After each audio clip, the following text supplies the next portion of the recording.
वो है motion of charge particle in magnetic field. इसके बारे में पहले थोड़ा सा पढ़ चुके हैं, लेकिन अब इसको थोड़ा सा डिटेल में देखेंगे कि चार्ज पार्टिकल का मोशन किस तरह का होता है अगर मैग्नेटिक फील्ड में वो जाता है। तो जैसे फर्स्ट इसकी 3 कंडीशन में देखेंगे, फर्स्ट, सेकंड और थर्ड 3 कंडीशन देखेंगे। फर्स्ट कंडीशन है when v and b are perpendicular.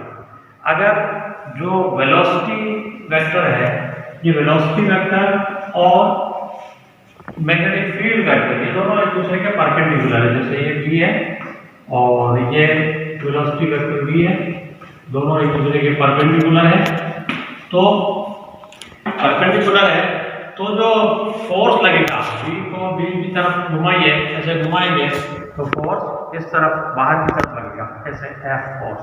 मतलब ये जो v और b दोनों की डायरेक्शन के परपेंडिकुलर, इस डायरेक्शन में बाहर की तरफ फोर्स लगेगा इस तरह से।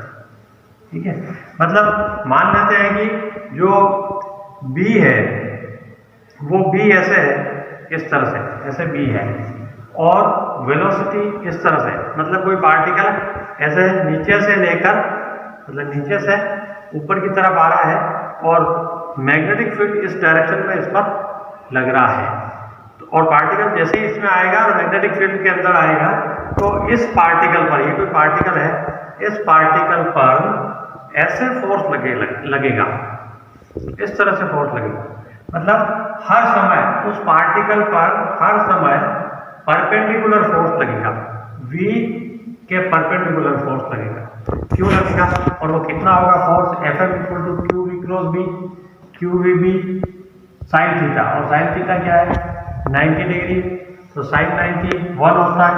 Fm = qvb, ये फोर्स लगेगा और ये फोर्स v के परपेंडिकुलर डायरेक्शन में होगा। The force is perpendicular to v and, अब कोई भी, हमने 11th क्लास में पढ़ा है कि कोई भी फोर्स जो मोशन के परपेंडिकुलर है, मतलब वेलोसिटी के परपेंडिकुलर है, तो वो सर्कुलर मोशन को राइज करता है। मतलब कि एक कोई पार्टिकल है, वो पार्टिकल ऐसे जा रहा है और उस पर एक फोर्स सेंटर की तरफ, ऐसे फोर्स उसके परपेंडिकुलर लगे, 90 डिग्री के एंगल पर लगे, परपेंडिकुलर लगे, और इस पार्टिकल पर हर समय ये परपेंडिकुलर फोर्स लगता रहे, हर समय परपेंडिकुलर फोर्स लगता रहे, तो ये जो पार्टिकल होगा ना, ये ऐसे सर्कुलर मोशन में मूव करेगा, सर्कुलर मोशन में घूमेगा ये।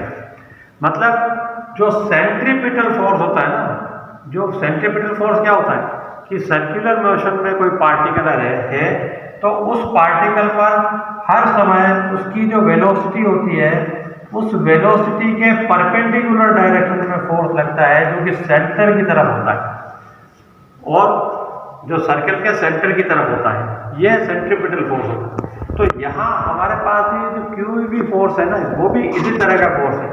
ये वेलोसिटी के हर समय परपेंडिकुलर लगेगा और परपेंडिकुलर लगने की वजह से ये सेंट्रीपिटल फोर्स की तरह एक्ट करेगा। तो सेंट्रीपिटल फोर्स की तरह एक्ट करेगा, इसका मतलब क्या हो गया?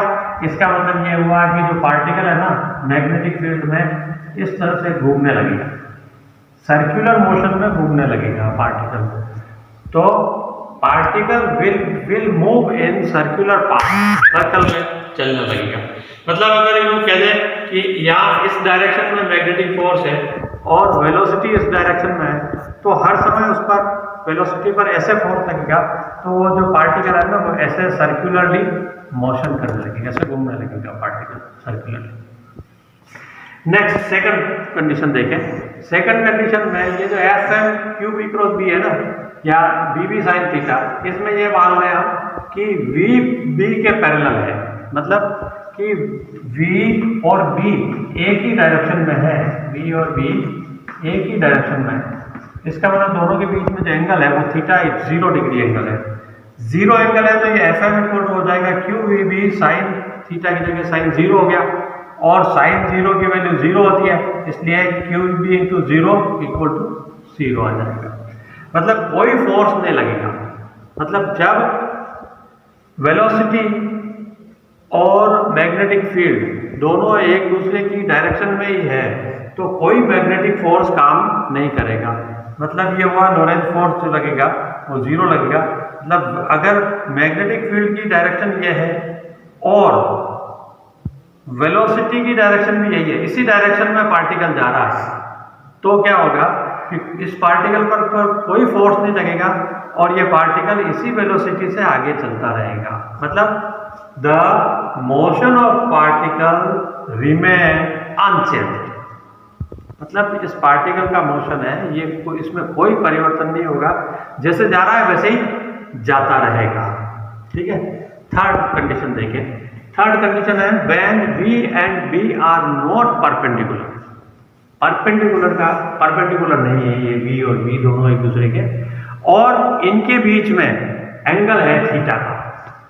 तो Fm equal to Q V cross B, ये लोरेंज फॉर्मूला है। Q VB sine theta, V cross B को VB साइन थीटा लिखेंगे, और n कैप ये इसकी डायरेक्शन है फोर्स की, n कैप।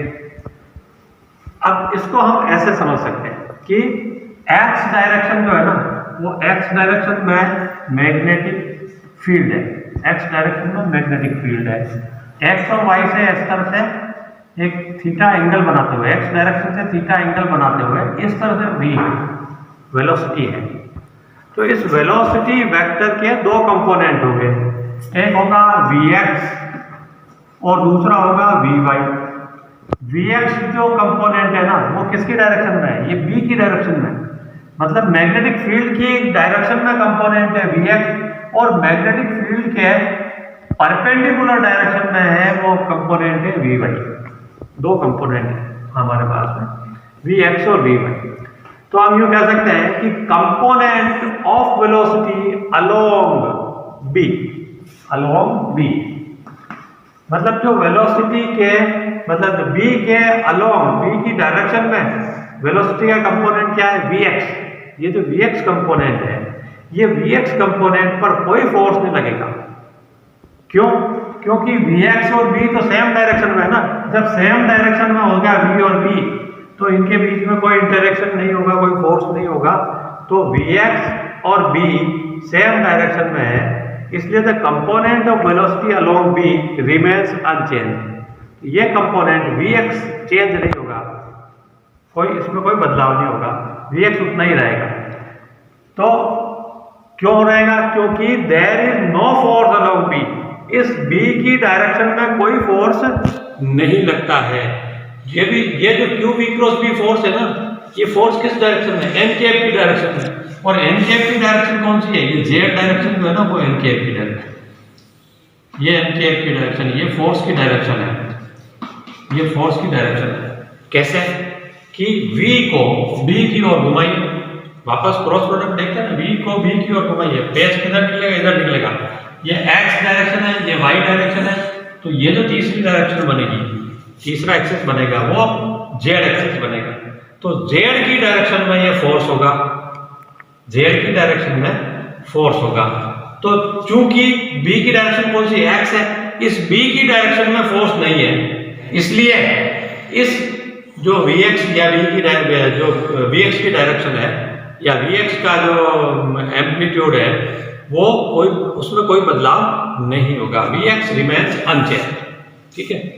सेकंड कंडीशन देखें, vy ये जो कंपोनेंट है, ये कंपोनेंट b के परपेंडिकुलर है, ये कंपोनेंट b के परपेंडिकुलर है। तो इस स्थिति में इस परपेंडिकुलर कंपोनेंट पर फोर्स लगेगा F।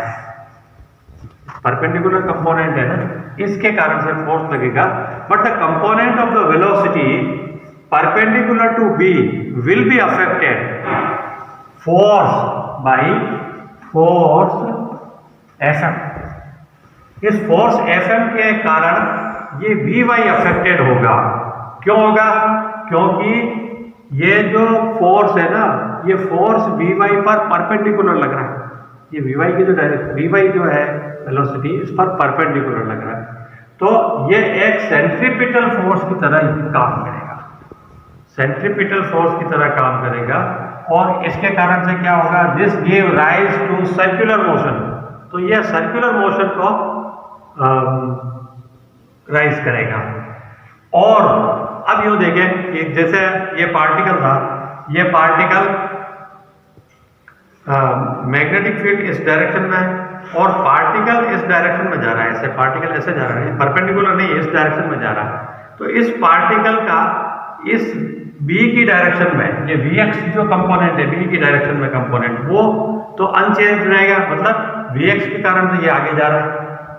और ये जो इसका जो v है ना, वेलोसिटी वेक्टर, मान लेते हैं उंगली v है, तो इसका वेलोसिटी वेक्टर का इस डायरेक्शन में कंपोनेंट ये vy, ये वेलोसिटी वेक्टर का इस डायरेक्शन में कंपोनेंट vy, ये जो vy कंपोनेंट है इस पर फोर्स लगेगा, कैसे, ऐसे फोर्स लगेगा, ऐसे।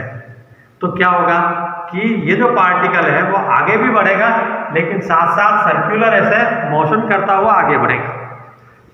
समझ में आया? जैसे साइकिल चलती है ना, पहिया चलता है साइकिल का, वो क्या होता है, यूं घूमता है और आगे भी जाता है ना, यूं घूमता है और आगे भी जाता है। तो उसी तरह से ये जो पार्टिकल है, ये पार्टिकल आगे जाएगा, आगे बढ़ेगा, लेकिन ऐसे यूं घूमता हुआ आगे बढ़ेगा, ऐसे इस तरह से, मतलब हेलिकल मोशन होगा इसका। ये जो मोशन होता है वो होता है हेलिकल मोशन, मतलब कि hence the overall motion of the particle will be helical.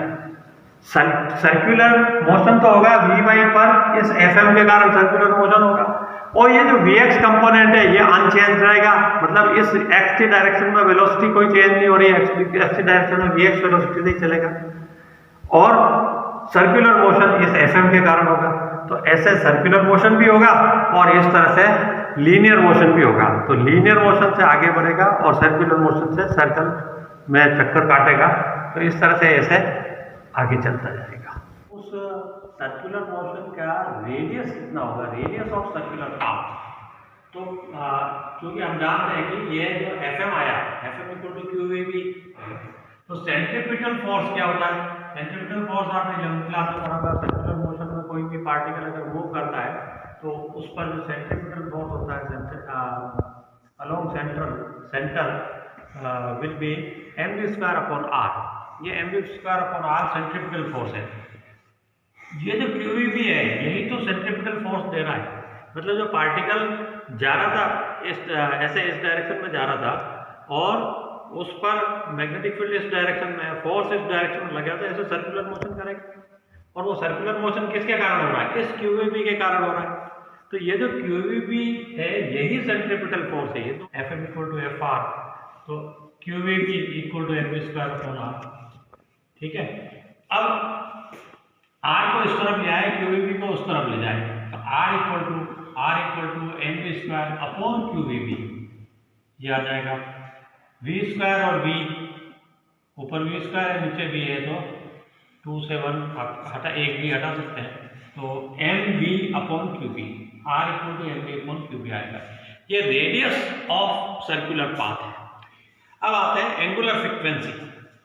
Angular frequency, frequency किसको कहते हैं, फ्रीक्वेंसी होती है, वो फ्रीक्वेंसी होती है कि एक सेकंड में कितने साइकिल्स, कितने चक्कर वो काट रहा है। और एंगुलर फ्रीक्वेंसी होती है एक सेकंड में कितना एंगल वो कवर कर रहा है, कितना एंगल वो ट्रेवल कर रहा है एक सेकंड में, वो कहलाएगा एंगुलर फ्रीक्वेंसी। जैसे कि अगर यूँ कह सकते हैं कि एक सेकंड में अगर ऐसा कोई सर्कुलर मोशन हो रहा है और सर्कुलर मोशन जैसे अगर पंखा घूमता है तो एक सेकंड में मान लेते हैं वो 10 रोटेशन कर रहा है, 10 रोटेशन पर सेकंड है, 10 रोटेशन पर सेकंड ये कर रहा है कोई पंखा। तो इतनी फ्रीक्वेंसी में वो कितना एंगल, एक सेकंड में कितना एंगल कवर कर रहा है। तो एक रोटेशन में कितना एंगल होगा, 2 पाई, 360 डिग्री एंगल होगा ना, एक पूरे में 360 डिग्री एंगल होगा, 2 पाई एंगल। तो 2 पाई एंगल कर रहा है कितने में, एक रोटेशन में। तो 10 रोटेशन में कितना हुआ, 2 पाई इंटू 10, 20 पाई इसमें एंगुलर फ्रीक्वेंसी होगी। तो एंगुलर फ्रीक्वेंसी का फॉर्मूला क्या रहेगा, ये हम निकाल दें।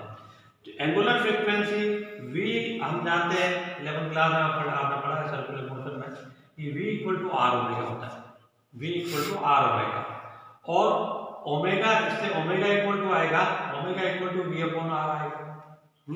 Omega equal to v upon r. R की वैल्यू यहाँ से पुट कर देते हैं, तो M V upon Q B, तो v upon M V upon Q B यहाँ पुट कर देते हैं। ये वी ऊपर भी है, वी नीचे भी है, कैंसिल हो जाएगा, मल्टीप्लाई हो रहा है दोनों तरफ, ठीक है। ये क्यू बी ऊपर चला जाएगा, क्यू बी अपॉन एम, तो omega equal to Q B upon M आएगा। ये एंगुलर फ्रीक्वेंसी का फॉर्मूला है। टाइम पीरियड किसको कहते हैं, या period of rotation. Period of rotation मतलब एक रोटेशन करने में कितना टाइम लग रहा है, ये पीरियड ऑफ रोटेशन है, टाइम पीरियड कहलाता है।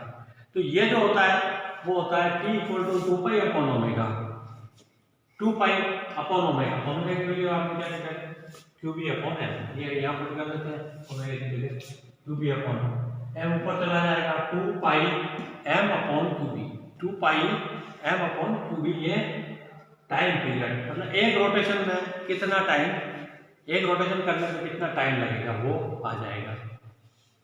पिच किसको कहते हैं, पिच है कि हमारे पास ये जो हेलिकल मोशन है पार्टिकल का, क्योंकि थीटा डिग्री एंगल पे है तो हेलिकल मोशन है, मतलब पार्टिकल की जो इस मैग्नेटिक फील्ड के अलोंग जो वेलोसिटी है वो चेंज नहीं हो रही, उसी वेलोसिटी से वो चलता जा रहा है।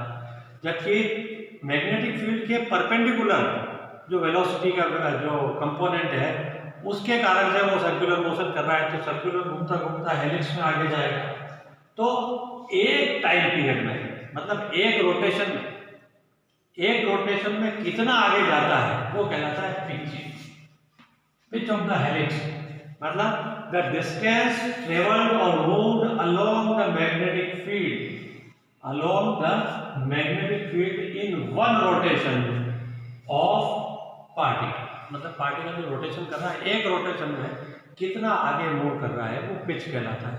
तो पिच हम इस तरह से निकाल देते हैं, पिच पी से अगर इसको लिखे पिच को, तो pitch p equal to velocity into time, क्योंकि डिस्टेंस ट्रेवल्ड है ना, तो डिस्टेंस क्या होती है, वेलोसिटी इंटू टाइम होती है। लेकिन वेलोसिटी किस डायरेक्शन में डिस्टेंस है, डिस्टेंस इस डायरेक्शन में ट्रेवल्ड है, इसका मतलब इस पैरेलल डायरेक्शन में v के पैरेलल डायरेक्शन में जो वेलोसिटी का जो कंपोनेंट है वही काम में लेके v पैरेलल। जैसे अभी हमने पिछला जो डायग्राम था उस डायग्राम में से हेलिक्स था ना, इस हेलिक्स में ये वेलोसिटी थी, ये vx और ये vy, मतलब ये जो vx जो है ना, जो मैग्नेटिक फील्ड के v के पैरेलल में जो है vx, तो ये v के पैरेलल vx, ये vx है, तो p equal to v parallel into t की का फॉर्मूला है 2 pi m upon Q B, तो v 2 pi m upon Q B into V parallel, ये भी पैरेलल नॉन मल्टीप्लिकेशन हो जाएगा। ये आपका आ गया पिच ऑफ द हेलिक्स। अब रेडियस ऑफ हेलिक्स का रेडियस क्या है, ये जो हमारा रेडियस का ये वाला r equal to M B upon Q B, यही हेलिक्स का भी रेडियस है। मतलब जिस सर्कुलर पाथ में जो पार्टिकल मूव कर रहा है हेलिक्स में, वो सर्कुलर पाथ का जो रेडियस होगा वो रेडियस हेलिक्स का रेडियस कहलाता है।